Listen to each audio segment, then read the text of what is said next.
당신의 월급 35%를 정부가 가지고 갑니다. 안녕하세요, 구스파고입니다. 우리는 대부분 직장을 다니고 있습니다. 그래서 직장인의 관점으로 봤을 때 휴가보다 더 기다리는 날이 바로 월급입니다. 월급을 온전히 받기는 하는데 월급 명세서를 볼 때마다 불편한 감이 있습니다. 여기저기서 세금이라는 명목 아래 징수를 한다는 점입니다. 이런 세금을 다 더하면 우리가 일하는 1년 동안 정부가 세금으로 가지고 가는 금액이 무려 4개월치를 일한 금액이라는 것을 알고 계신가요? 정확히 말하면 1월 1일부터 4월 5일까지 일한 급여는 전부 세금으로 정부가 가지고 갑니다. 그럼 4월 5일부터 받은 월급만 저희 주머니로 들어간다는 사실입니다. 그래서 우리는 4월 5일을 세금 해방일이라고 볼 수 있습니다.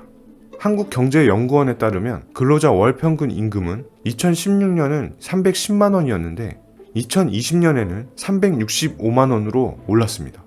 5년 동안 18% 가까이 올랐습니다.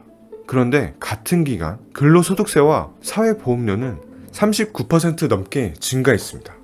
월급이 늘어서 좋아했지만 알고 보니 세금과 보험료는 더 많이 올랐다는 것을 알 수 있습니다. 이렇게 되다 보니 세금 해방일이 매번 늦어지고 있다는 사실입니다. 우리가 세금을 위해 일해야 하는 날이 많아진다는 말입니다.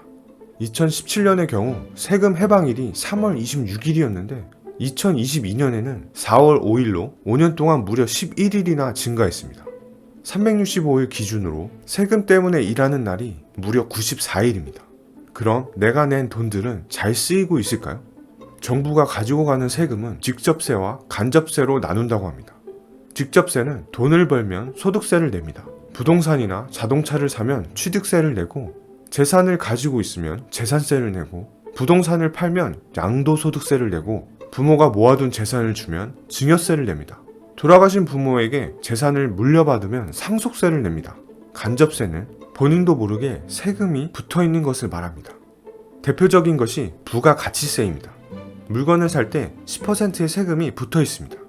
보석이나 명품, 전자제품, 자동차 같은 경우에는 개별 소비세가 붙기도 합니다. 술에는 주세, 담배에는 담배 소비세가 붙어 있습니다. 차를 몰면 기름값에 유류세가 붙어 있습니다. 간접세는 이처럼 동등하게 누구나 내는 세금입니다. 정부는 물가에 예민한 이유가 있습니다. 물가가 높아서 사람들이 소비가 줄면 세금이 그만큼 줄어들기 때문입니다.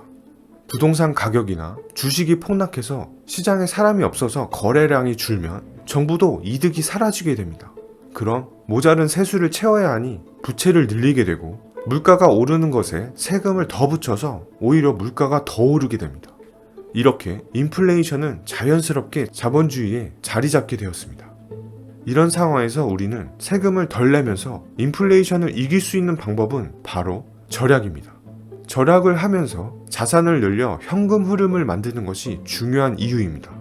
우리는 세금을 피할 수 없기 때문에 죽을 때까지 세금을 내야 합니다. 세금 해방의 날을 기다리기보다 세금 해방의 날을 이기는 현금 흐름을 만들어서 경제적 자유를 이루셨으면 좋겠습니다. 끝까지 영상 시청해주셔서 감사합니다. 매일 투자하자. 구스파고.